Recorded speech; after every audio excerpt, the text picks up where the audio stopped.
Good evening, everybody. It's Andrew from the bush. Tonight, I thought I'd do this little comparison with most of the concerts I own. Most of them in the early stages, I always went low G because I was just a low G nut. But lately, because I've been getting into sopranos, the high G has attracted me a little bit more, especially with old-timey songs. So what I thought I'd do is I'd pull out my concert size ukuleles and just test them out with one song, and I thought I'd choose an old-timey song which sort of helps with determining that. And I'll tell you at the end my decisions for why each of the instruments I chose, in what order. But it's a pretty logical approach when you come to it, but there's emotion that comes into instruments as well, and we'll go into that as well. So this song's by Harry Woods, and it's called Side by Side. And I'll just do, say, 2 verses with each, and scroll back through it as I play each one. So the first one, this is a Kala Sparkle series. Beautiful little ukulele. You know, it's, if you want to have a bit of fun with your playing, this is definitely the one to go. And, you know, if you want a little Ruby or whatever her name was, or even Jack or whatever, get them a sparkling one. They're fairly cheap.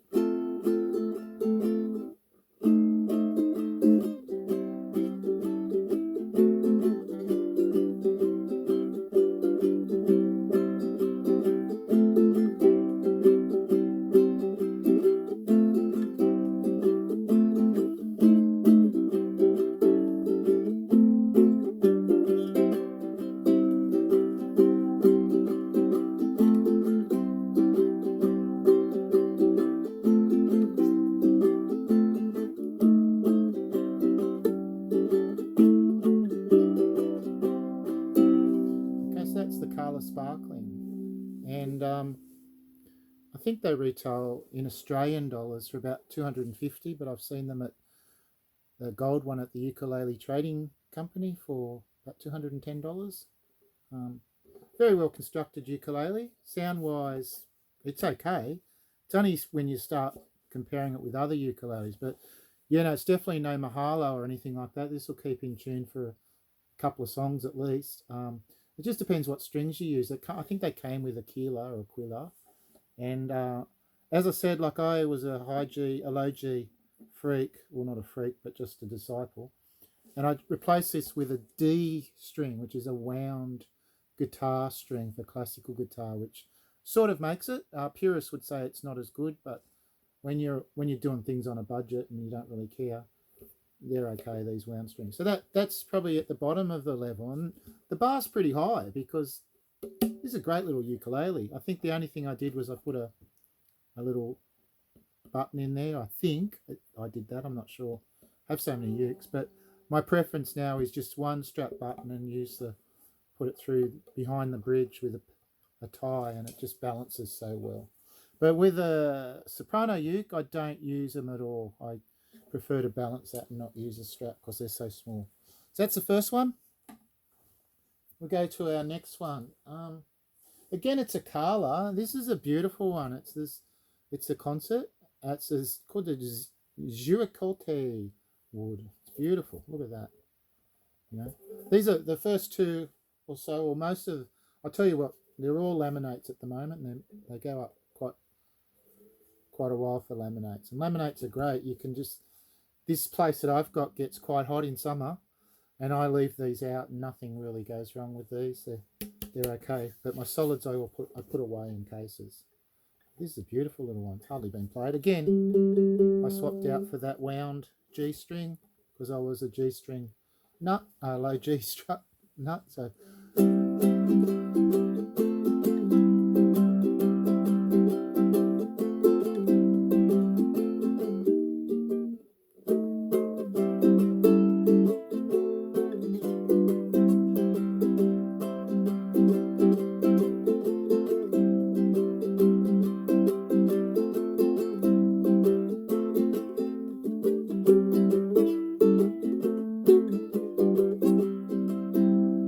okay, so that does play a bit better. It sounds a little bit better too. You probably won't hear the difference too much over a condenser microphone, but geez, that wood's beautiful. Sort of, it's so bright, it's reflecting back the light. But yeah, that's, I think they're about 350 or so. These are still made in China, China. But Carla, it's got a very good brand. So the next one I've gone with, now this one used to be my favourite. It's a Luna, and I love this thing. This is the Great Wave by Hirosaki, I think it is. I've also got a representation of that as a tattoo there that you can hardly see because my arm's too hairy and it's faded a bit. But yeah, that's the Great Wave. And these Luna ukuleles, they're fairly recent for me on the market in the last couple of years. I only just got used to it. And I bought this from my local shop. It's got a nice sort of bluey green finish, probably more green. But GWC, it's called the Luna. But anyway, you can get them with a few different colours. I stuffed this one up, putting a strap button there and there. This was when I didn't know what I was doing, and even wrecked up a hole there. So just be careful when you do it. Drill first, measure, drill. Use a screw that's just a little bit smaller than the screw you're putting in. Anyway. Oh, that sounds terrible. Let's see what's happening with this. This is sat for months and months with a broken string. So this G string needs to go up. C's okay. E's just a little bit flat. Yeah, he's not too bad. I don't know why that sounded so bad. Anyway.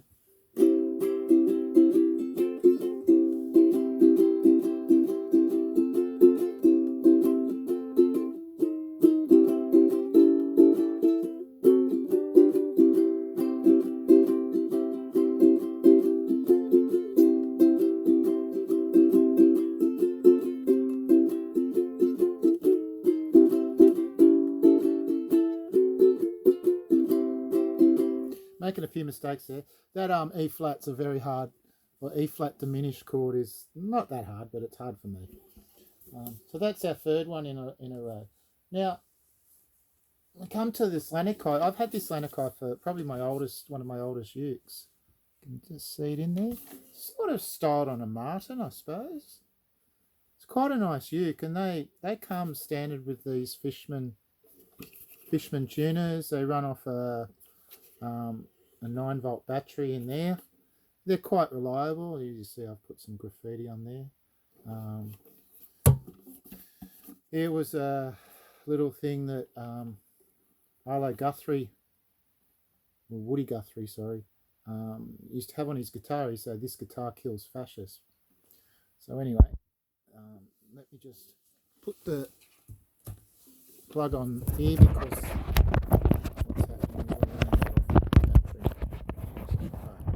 here we go. So this one I've rated just above the Luna only because it's got this, and I used to play this when I first started open mic, and it's a great ukulele. I've just got addicted and bought more.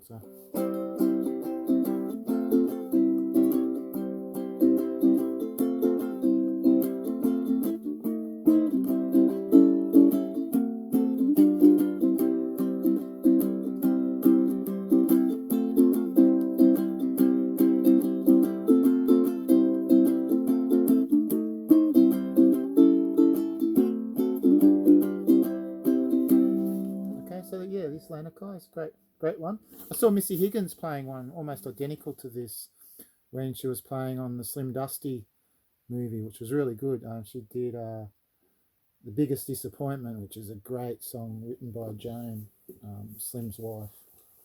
Anyway, so that's the Lanikai. We're still on the what we'd call laminates, I think. I'm pretty sure that's a laminate. It's not a solid. Alright, so now we start going up a little bit. Now, this is an Ohana, a CK39. I only got this a couple of weeks ago. I lashed out and bought it because I'd bought a Martin Style 3 and paid a small fortune for it, but even a lot cheaper than they're going for. And I wanted to see how a modern take ukulele goes on it. It's got the little nipple there that Martin has, and on the Style 3, and the little one there, and the pinstriping, 4 pinstripes going down the centre. You can see it's a beautiful little uke. This is solid mahogany. Again, it's still made in China, but it's a beautiful ukulele, and it's very light. You know, start getting into the light stuff when they put the solids on, because what I hear with a lot of the solid ones, maybe not the Ohanas, but back in the day, they'd make them as light as they could so they broke, and then take it back a cigarette paper width so it didn't break. So that's why you do get a lot of old ukuleles cracking if they're not kept right with humidity. But yeah, this is a new one.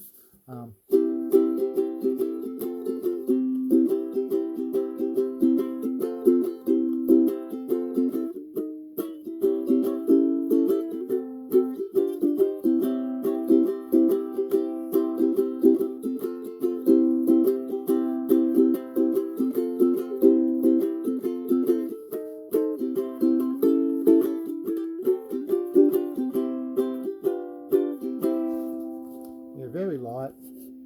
Ooh. Still ringing out.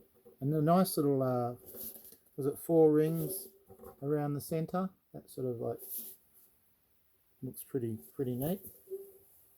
Okay, so now we get on to the Australian connection. And let me tell you, sorry.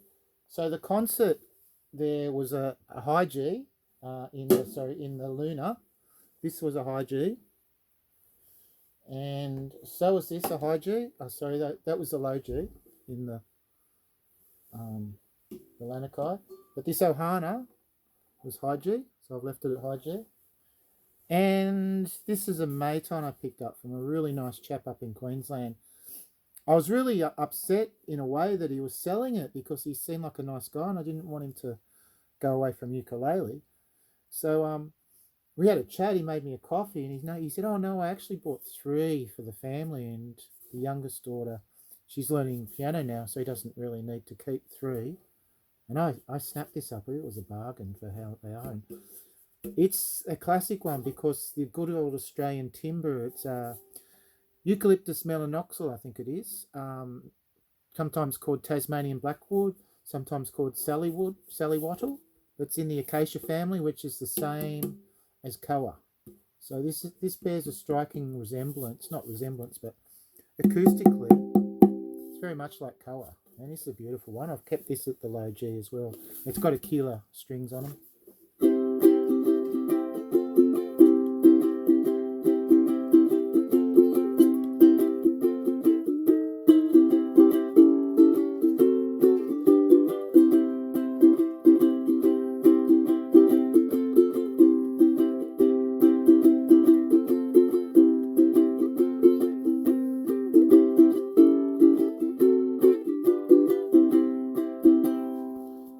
What I like about it, it's got the normal winders on a lot of them. The Ohanas tried to stay faithful to old school, which is you've got to get them right and turn them slowly. Once you get them in tune, they're okay. But these are just so much easier with the friction winders. It's just a beautiful ukulele. I love the colour of it. Australian made in Melbourne. They've stopped making them now. I think they were retailing for about $950 for a concert, which is up there, but it's, you know, it's the same prices as Martin, and that are charging for theirs. And I think the Matons are just as good, if not better. People say they're overbuilt, but I don't think so. Maybe lightly, but this one is a beautiful one. Now I'm rating this at the top because of the pickup. The pickup is just absolutely phenomenal. I think it's the best pickup I've got, even better than my LR Bags 5.0. So this pickup is beautiful. Now, there's a Cole Clark, and Cole Clark used to work for Maton. He went off on his own and did guitars. And they made a few ukuleles. This is the middle model. So it's called a UL2A. And I think there's a UL2 3A, I think it is. So it's a 1A is the bottom model. 2A's got this is Indian rosewood, I think, that they said. And I think it was made in 2009, something like that.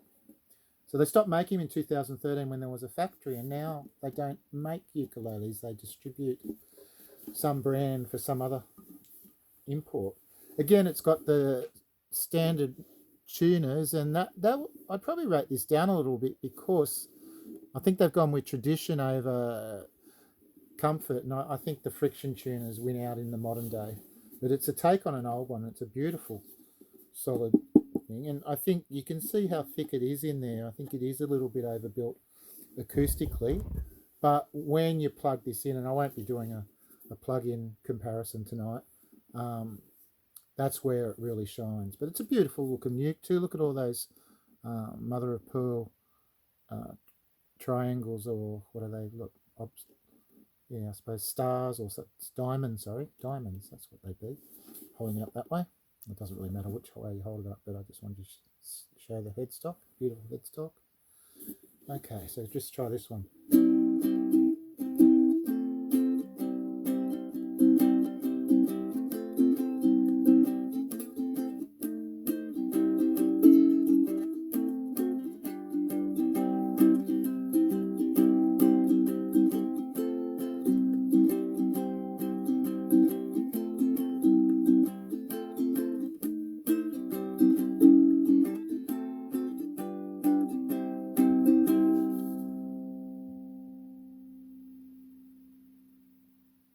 Still going.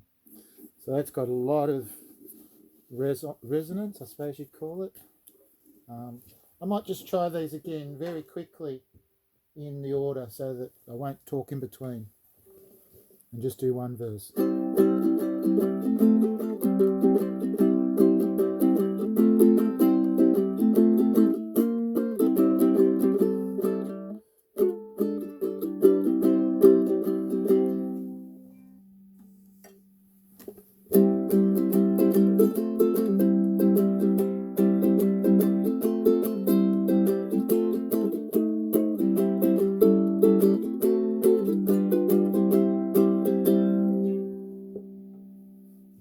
Good.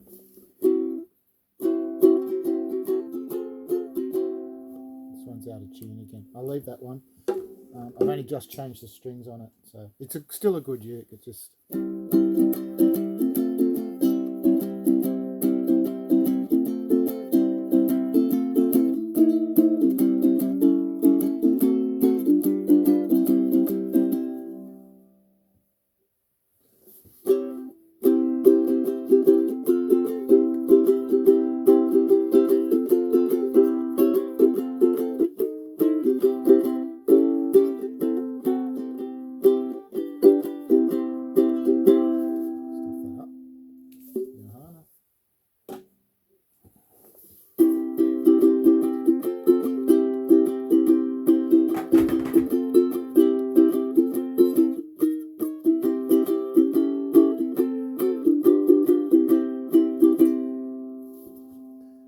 That's the Maton.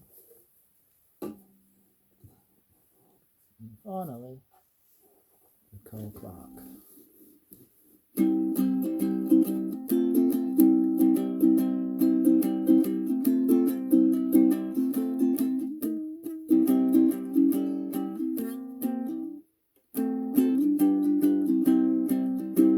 Mistakes and all.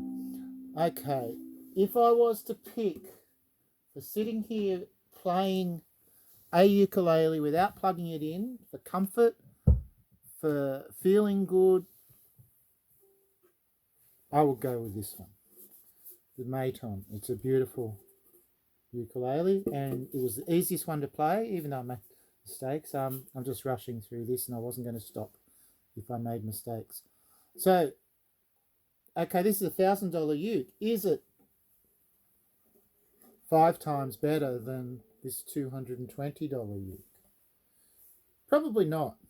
Okay, and this one's definitely much more fun to look at. But yeah, there you go. If I had a budget and I didn't want to plug in, had no intention of plugging in, I don't know. I think this one for under say four, probably get them for about $400. The Ziricote by Carla is a beautiful ukulele. So yeah, there's a few to choose from. That's quite a few ukuleles. Let's see if I can balance them all here. This isn't good. There's 3 there.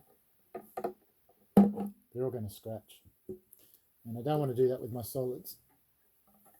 All beautiful ukuleles, and to be honest, I think if you owned any one of them, you wouldn't have an excuse not to play. When you buy the Kala brand, and let me just show you quickly. Well, not Kala, Mahalo brand. This one is Mahalo. It's a soprano. It used to be yellow, and I've had it since about 2001 or 2, something like that. And it's a heap of crap. All right, you never get them to stay in tune. They're kids' toys, right? They'll get people into ukulele, but more often than not, they'll get them to give it up. So, not the greatest. But anyway, it's not even a concert. It's a soprano, and we'll talk about that later. The only one, I forgot about this one here. So, let's be fair and just give it a quick tune up if you're still here. Now, this one, I wanted a resonator, and I've never heard of this brand before, but there's a company in South Australia, the distributors for it, but they don't, to be honest, they don't put much of a blurb about it up, and I think they're more concentrating on the guitars. But I think these retail for about $500, but I got it for about $390. You just got to look out for sales, if you like something. Even do some offers, but sometimes guitars or ukuleles are worth what they're worth. So this is a completely different sound, more metallic sounding. So